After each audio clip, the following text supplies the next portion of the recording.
अस्सलाम वालेकुम teachers and mothers, welcome back to मेरे चैनल लर्न विद अमना। नए लेसन के साथ हाजिर हैं और लेसन है लेसन नंबर 8 और 8 को उर्दू में इस तरीके से लिखते हैं। सबक नंबर 8 में है कलमा की अक़साम। जैसा कि मैंने बताया था कि लफ्ज़ की 2 अक़साम है, कलमा और मुअम्मल। अब कलमा की भी आगे से 3 अक़साम है। नंबर 1 इसम, नंबर 2 फ़ेल और नंबर 3 हर्फ। पहले हम बात करेंगे इसम पे। इंग्लिश में हम इसको कहेंगे नाउन, क्योंकि बाज़ दफ़ा बच्चों को इंग्लिश में अच्छी तरीके से समझ आता है और इंग्लिश में मेहनत भी करवाई जाती है। लिहाजा आप इन्हें बताएं कि जिस तरह इंग्लिश में नाउन होता है कि नेम ऑफ प्लेस, पर्सन वगैरह वगैरह, तो इसी तरह उर्दू में इसको इसम कहते हैं। किसी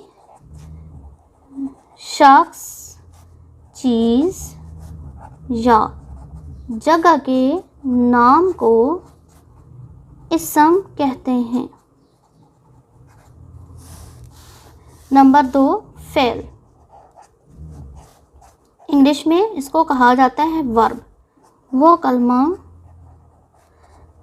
जिससे किसी काम का होना ज़ाहिर हो, वो उस कलमे से पता चले कि इसमें कोई काम हो रहा है।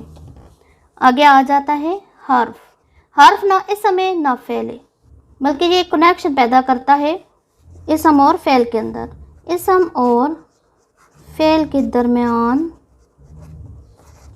ताल्लुक़ पैदा करने के लिए हर्फ इस्तेमाल करते हैं।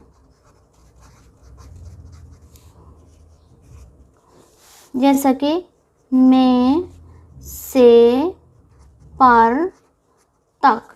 और अगर इनकी मिसालें ली जाएं, दादा, कराची, किताब, कलम, कोई भी चीज़, शख्स, जगह का नाम है तो उसको हम कहेंगे इसम। वर्ब में खाना, पीना, इस तरह का कोई भी जो लफ्ज़ है उसको हम कहेंगे कि ये फ़ेल है।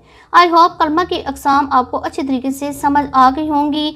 आगे हम इसके ऊपर मज़ीद बात करेंगे, मुख्तलिफ़ किस्म की सरगर्मियाँ हम शेयर करेंगे ताकि बच्चों की कन्फ्यूजन दूर हो जाए। अगर आपको ये टॉपिक, यह सिलसिला पसंद आ रहा है तो मेरे चैनल को सब्सक्राइब करें, बेल आइकन को हिट करें ताकि हर नई आने वाली वीडियो का नोटिफिकेशन आपको मिलता रहे। मुझे दीजिए इजाज़त। अल्लाह हाफ़िज़।